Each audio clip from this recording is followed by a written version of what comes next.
In this episode of the Neil Wilkins podcast, I'm delighted to be joined by Hana Ben Shabat. Now, Hana is the founder of GenZ Planet, which is a research, training and advisory firm.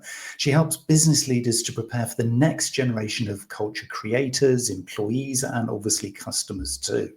She's an award-winning management consultant who has been named as one of the top 25 consultants by Consulting Magazine, and is also an author. And I think we're going to probably hear a lot about this book, which is GenZ 360, Preparing for the Inevitable Change in Culture, Work and Commerce. Welcome to the podcast, Hana.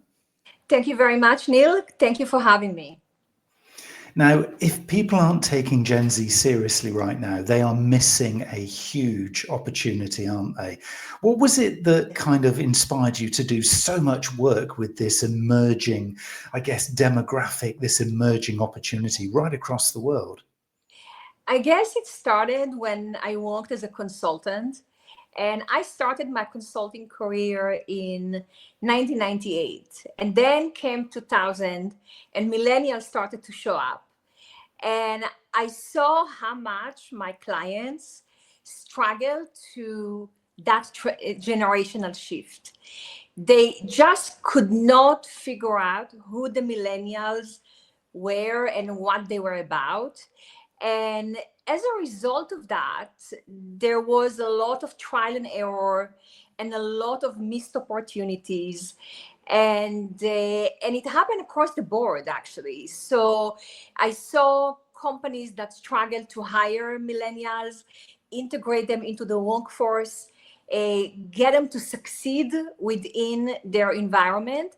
And at the same time, also struggling to understand how to sell them, how to do marketing to millennials.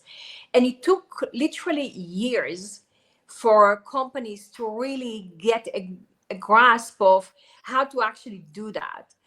And then towards the end of my career in consulting, I attended the meeting. And people were talking about millennials and what do we need to do with them? And it just hit me at that point that the older millennial is actually 38 years old. And there is a new generation that is knocking on the door. And are we still asking ourselves what we're going to do with the millennials? And I thought that there must be something to help companies and business leaders to not repeat the mistakes of the past and do something really different with Generation Z.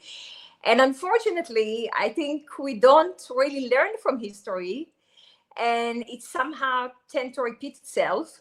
And I see still some companies are doing a great job, but I see a lot of many organizations that are just still not getting Gen Z and having troubles to employ them, to attract them, to sell to them. And that was really what inspired me to do that. One, to found GenZ Planet, and second was to write a book.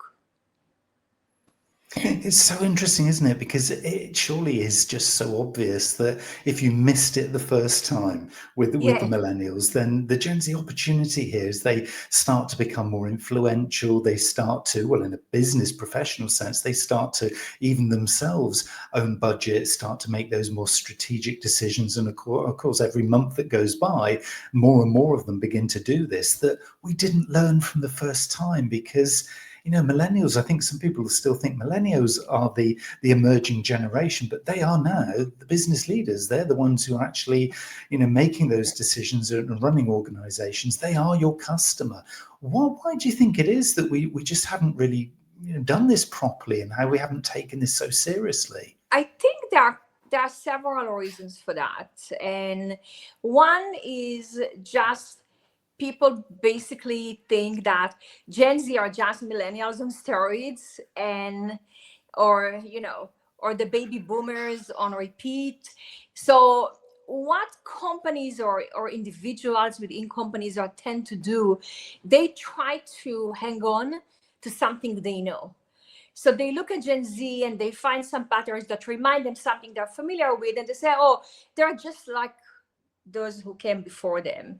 Or they take the differences as, oh, they're just young and all these ideas that they have and so on, that will all go away in some point. So there is that kind of almost dismissive kind of attitude towards who they are. I think for the most of it is that there is a struggle to understand this generation. They are very different in so many ways. And I believe that it's going to take time, and it actually has taken time so far, to fully understand who they are, what they stand for, what they actually need, how we build the bridges to this next generation, and that obviously is taking time. Now, I want to touch on something that you said, which I thought very interesting. You said every company that is not taking Gen Z seriously is missing an opportunity because they have money now, they're starting to take strategic decision. And I think this is one very, very big difference from the millennials, because not only Gen Z, even Gen Alpha, from being consumers, they are very different because they grew up in a digital world. The millennials were not downloading games on their phone when they were kids. So already at a very young age, they are making decisions, spending decisions, and they're making trade-offs, and they decide, do I want to spend this on this or not? Or do I want to save my money? So they are very empowered consumers from a very young age. So on one hand, there is the potential here, but also there is a big learning curve of how do you deal with that.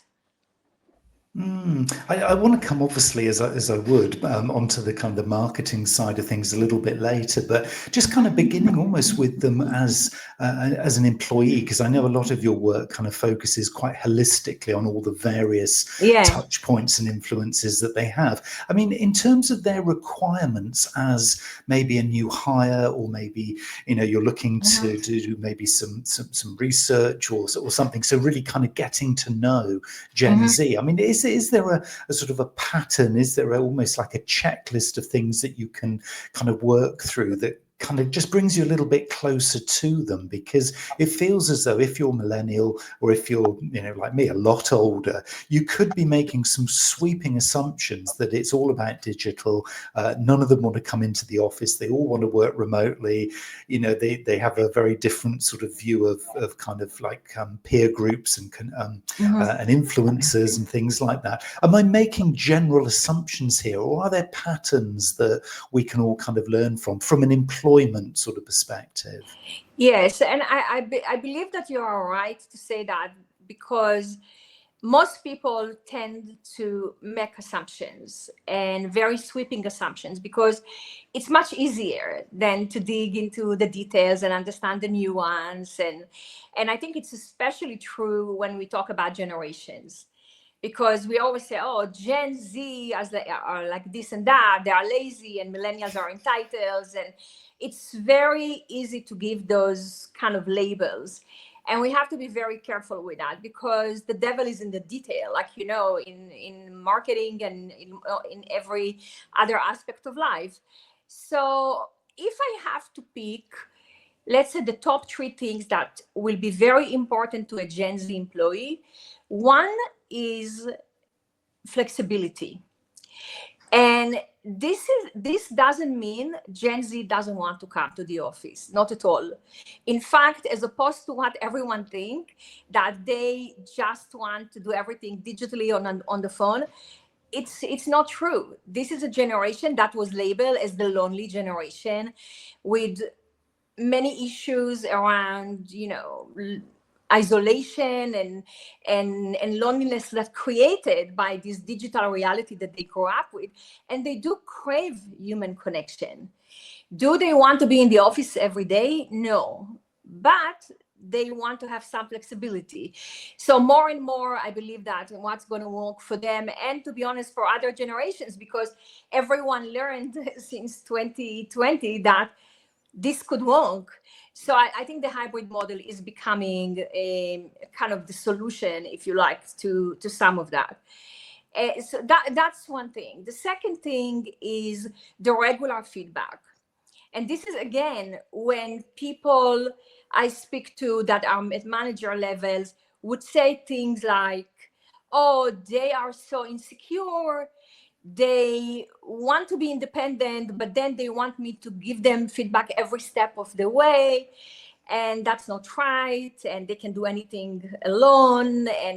And again, this is a very big generalization. And what I find in my research is that Gen Z indeed wants regular feedback, but it's not because they are insecure.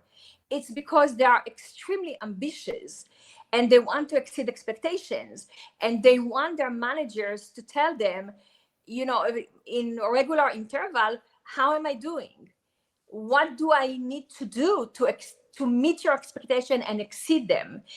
And giving them that support and that clarity, if you like, of where they stand is very important to them. The other part of it is benefits, which they rank higher than salaries. And again, it's not a big surprise because this is a generation that I always call them Gen Z are the kids of the Great Recession and the graduate of a global pandemic. And they learned at a very early age that you have to secure your financial future. And the earlier, the better. So when they think about money, and we get to that when we get to marketing and spending, they are very cautious and they are very careful. They are very future oriented in the way they think about money. And when they consider employment, what the employer offer in terms of benefits is really important to them. Do you have a 401k, or in the UK you call it the pension plan, or what sort of training you provide me? Am I going to grow in this role? And the day you fire me, I'm going to find the next thing and not find myself exposed without the right knowledge to fit the market needs, etc.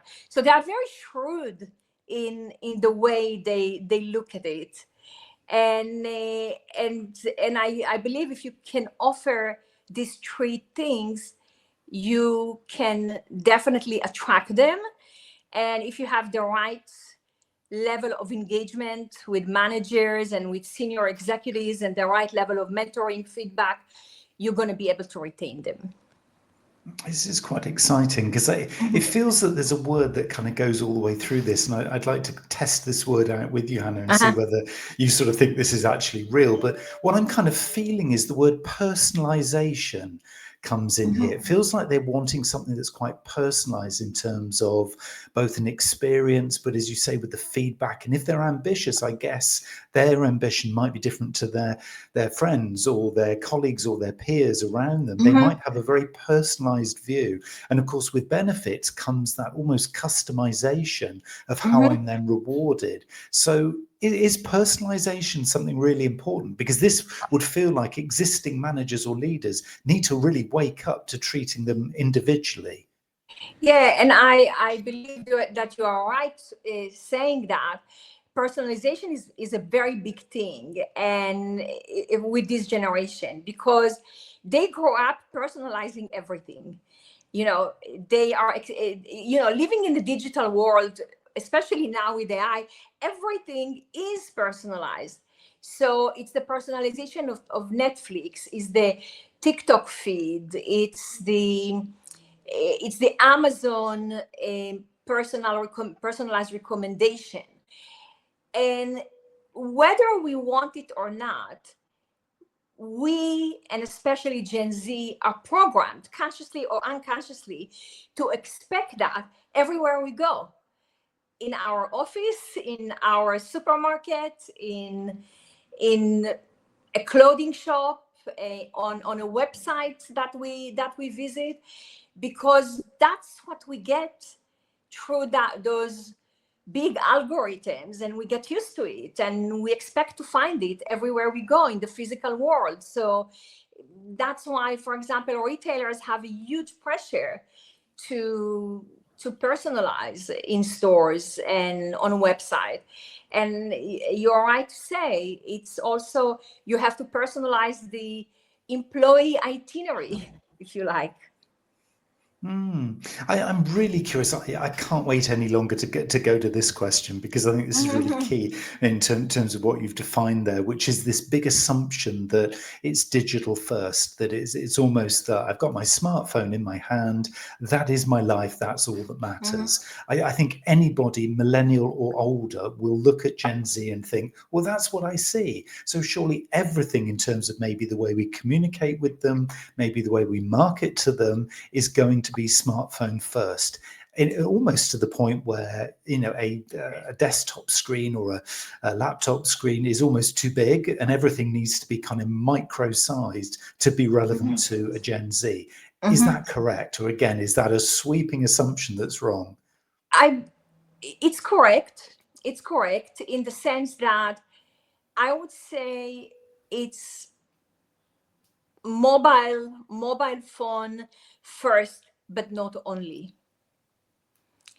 You have to complete that sentence. And in the context of marketing, there is no doubt that 90%, and that's every time we do a massive research or just a poll, it's very clear. Gen Z discovers new brands and new products on social media. So it starts with a phone. And from there, the journeys could take so many forms. It could be I go to the store, I buy there, or I go back to my computer and then I order it. So there are lots of, it's the famous non-linear funnel. But definitely it starts with the phone.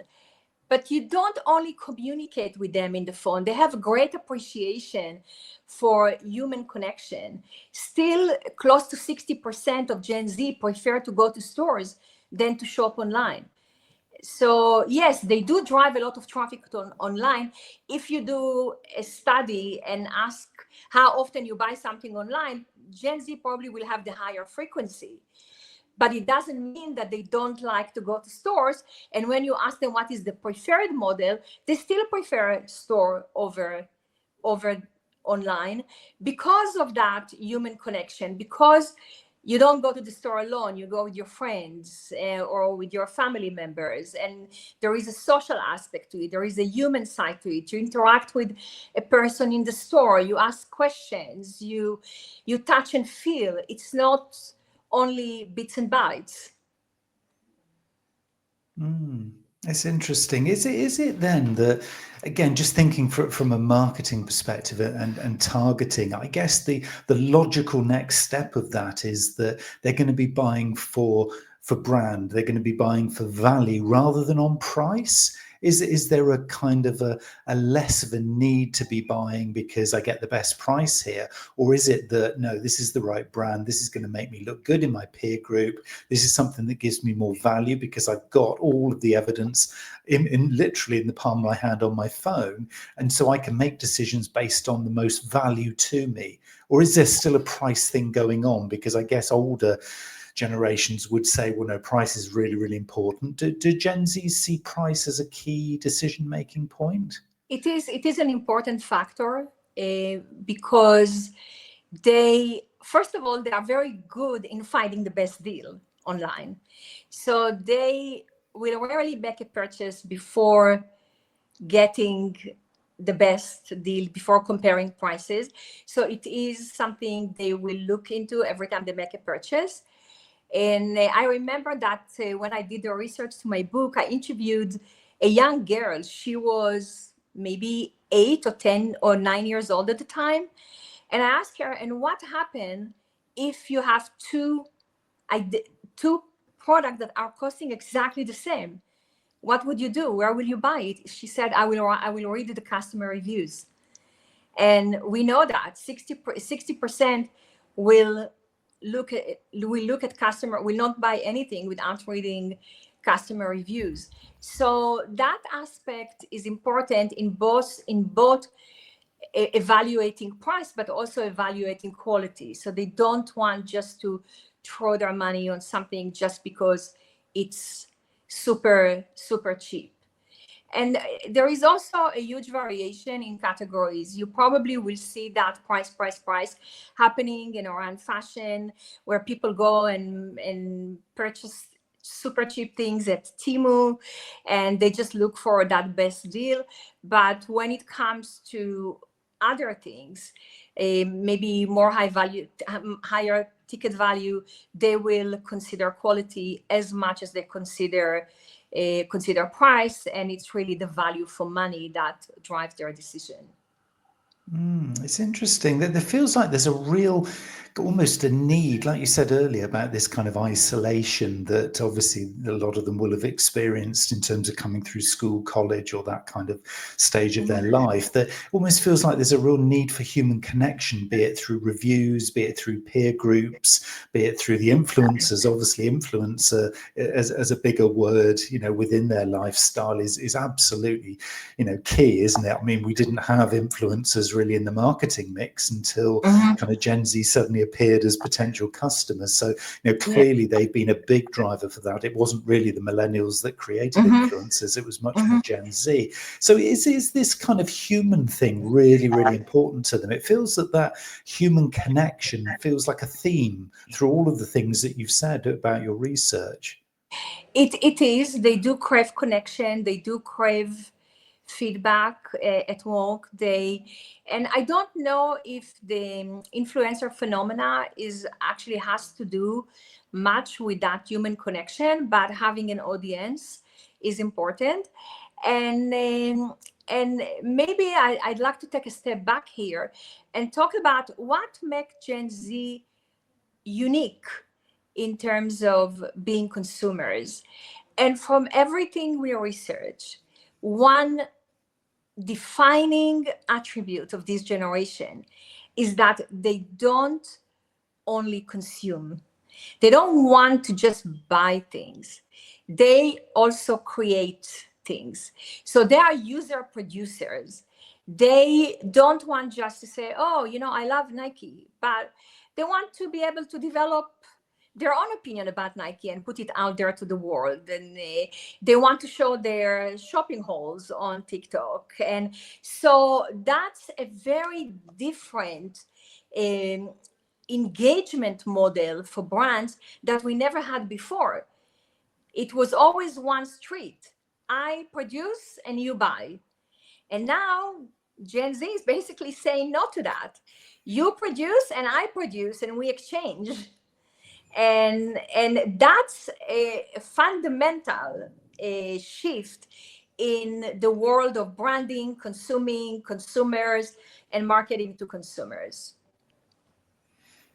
So if they're doing this kind of, let's call it co-creation, I see this come through in lots of different areas, and it just makes me feel really excited as a marketer. It just gives me hope, I guess I could say, with that. Is that something then that kind of means that they're a lot more, I guess, receptive to the whole sustainability and the kind of, like the carbon footprint of things? Because if they're looking to co-create, it means potentially they want less wastage. They want something that is personalized. They want to feel part of things. So rather than just buy, they want to actually be creating stuff of value. That's quite a sustainable way of being, of living. Are they very sustainably conscious?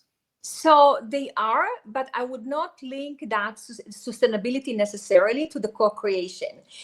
I believe the co-creation is something that gives brands opportunities to access consumers in a very different way. So you no longer market one size fits all advertising on TV to everyone, but you operate through influencers in a much smaller niche community, because in most cases, that small influencer that have 100,000 followers on TikTok or on Instagram, they are trusted more than you are trusted. So Gen Z is very skeptical about brand marketing messages.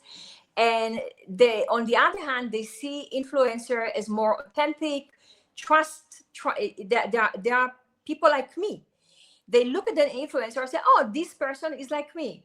And this is why right now this whole notion of a micro influencer and even ultra micro influencer is catching up, because we very quickly got to the point where we had the mega influencers, and the mega influencer became brands of their own. They have 20 million followers and they get big brand deals, and Gen Z no longer trusts them, because they want people like them, not people who have 20 million followers telling them how they feel about a product or a brand, or or anything they purchase. So that engagement model is super challenging to many brands, and it's very different than anything we know. Now the question is, how do you actually get into the minds and hearts of Generation Z? And I believe that number one thing is have purpose. So Gen Z would like to support. By the way, this is a word that I started to use after working many years now with Gen Z. They don't say I want to buy from a brand. They say I want to support a brand. They see that if they open their wallet and give the money to a brand, they support the brand, and they make decisions based on their beliefs. So if they feel that the brand is standing to something they don't value, they won't support you.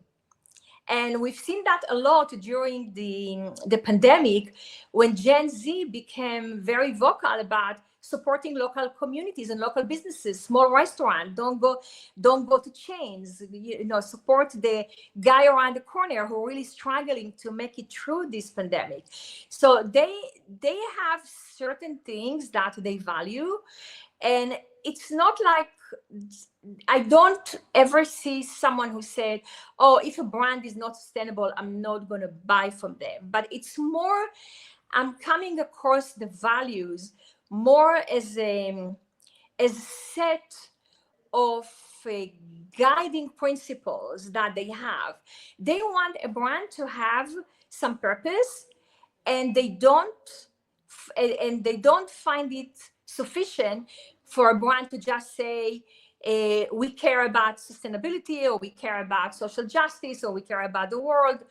They want to see action. They want to see the receipts. And so as they expect the brand to walk the talk. And within the set of guiding principles, sustainability could be a big one. Social justice is important. Inclusivity is important. They are a generation, especially in the United States, 48% are minorities, and they feel like, I want to see in advertising the same people I see in my community, in my classroom. So they expect brand to display the diversity that they experience every day. So all these things together kind of ties up into their thinking and making purchasing decisions. So for a brand then, I think obviously we're talking here to a lot of marketers and business owners and entrepreneurs listening and watching this. And I guess one of the things they might be thinking about now is that, so if I have to be really authentic so that Gen Z actually know me, trust me, and actually truly trust me, so they really believe, I'm going to have Gen Zs giving that message. I need to employ Gen Zs. I need to engage with Gen Zs to be seen, not only seen to be having them as part of this building of that purpose and the brand, but actually maybe being part of the story. So rather than the chief executive or somebody old like me kind of, giving that story and, being part of the marketing or being the face of the organization, it feels that for Gen Z, they need to see a Gen Z as the face of the organization, because otherwise, is there going to feel like a bit of a disconnect? It's not necessarily, but it helps. And that's why influencers are going to be very important, because most likely you're going to choose Gen Z influencers who are going to speak on behalf of your brand and present your brands to their peers.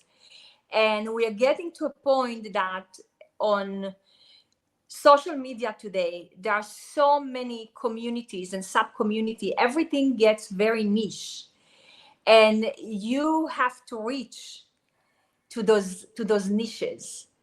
And the only way to reach to those niches is to the people they trust, which are the influencers.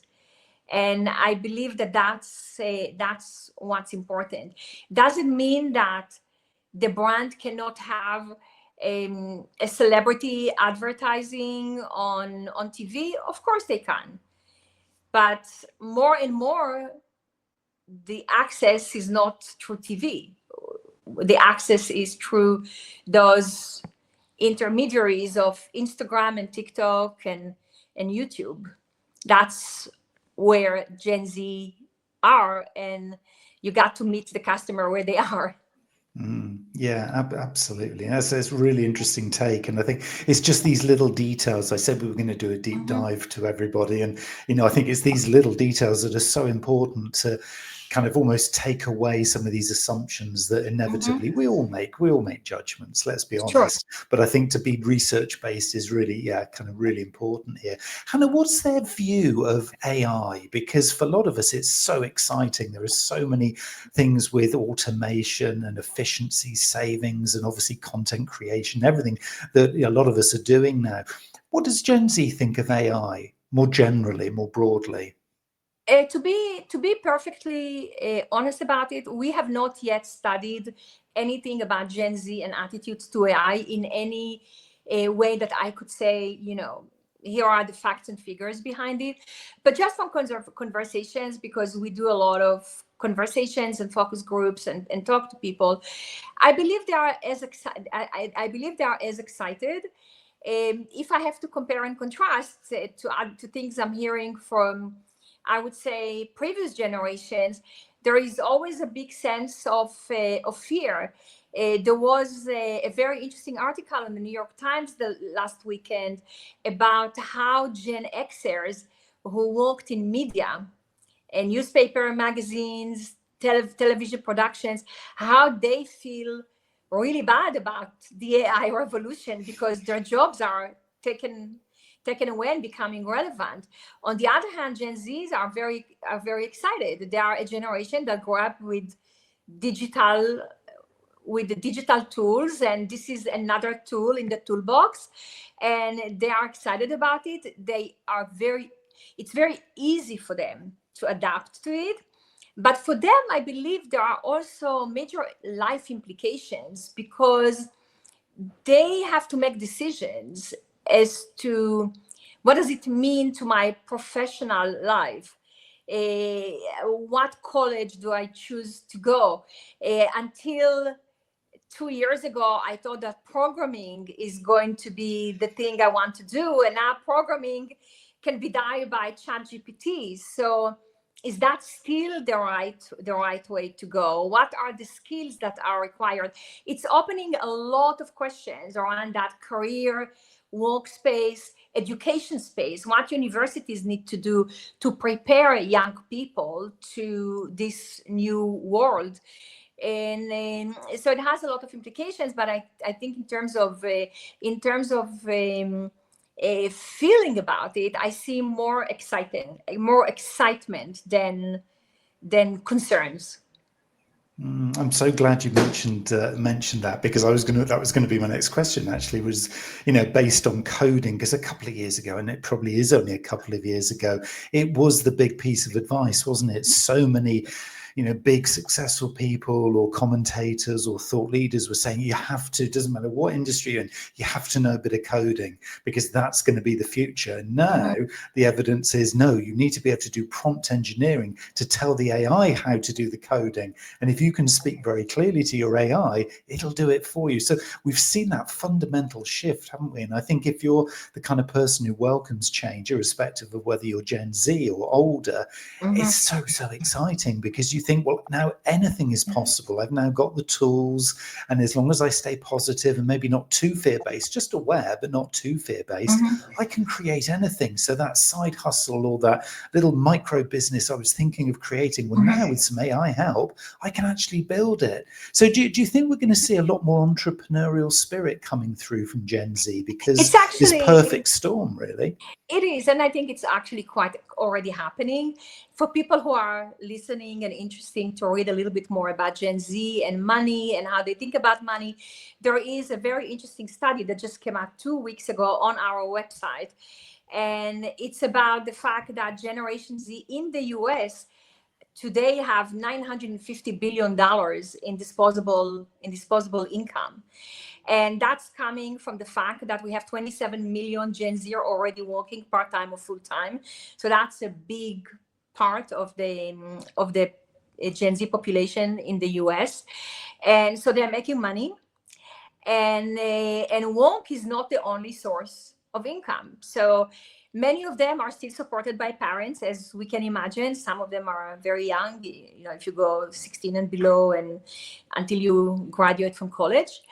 And then there is the side hustle, and 50% or 54% of Gen Z have a side hustle, and on average they make $300 a month in that.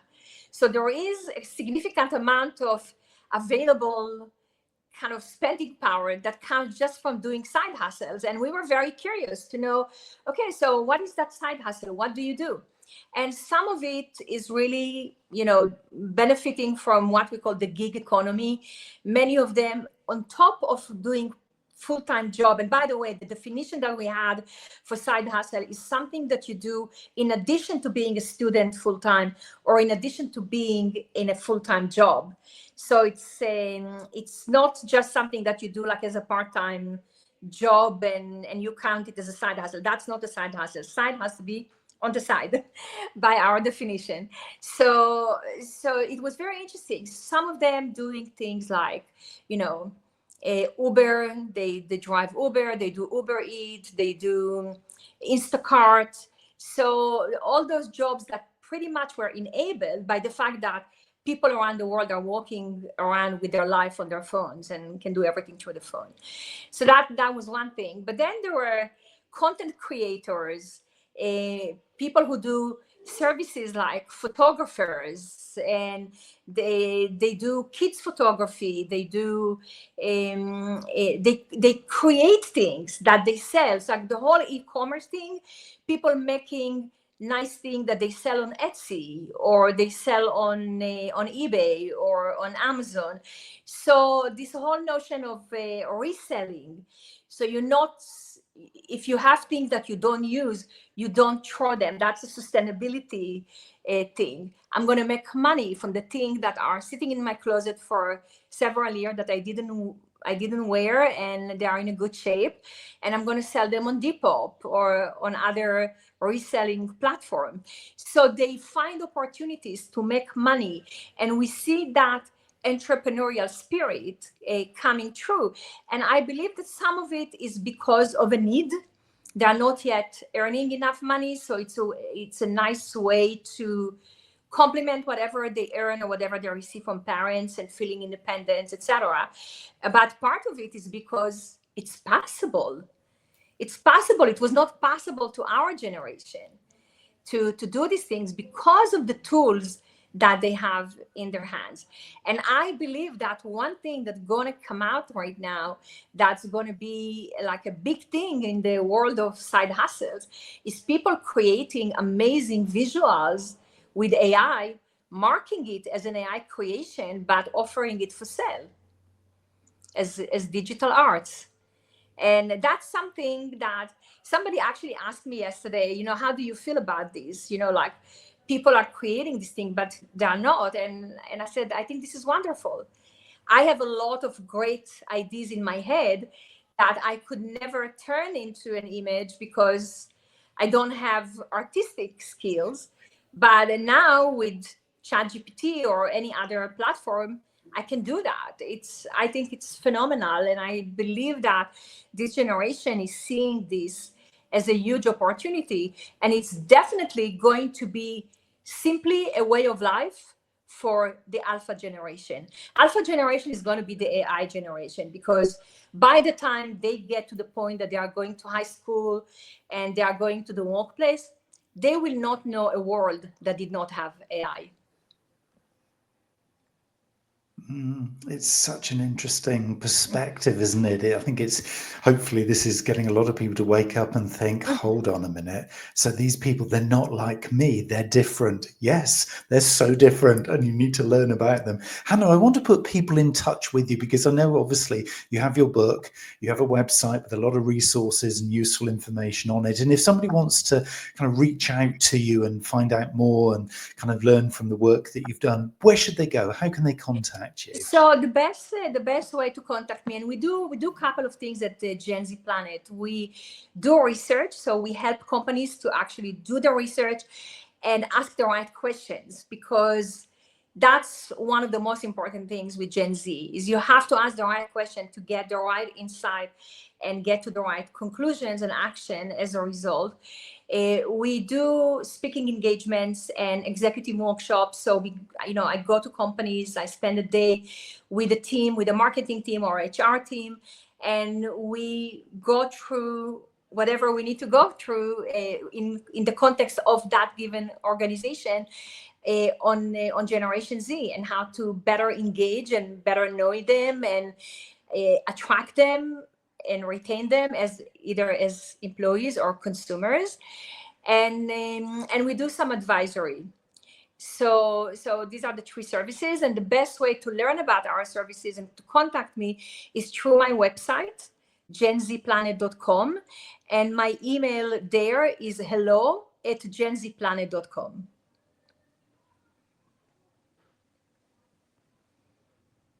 You're mute. So there's no excuse, people, for listening and watching this and then not taking action. This is something that is happening right here, right now, and this is the key. That's right. This is not a thing that's going to be happening next year that you can plan in for. You've got to do this right now.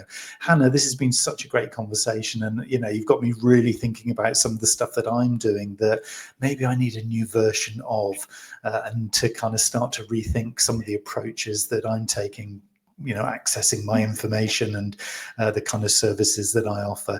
So Hana Ben-Shabat, thank you so much for your time today. Thank you for having me, and thank you for the conversation, Neil.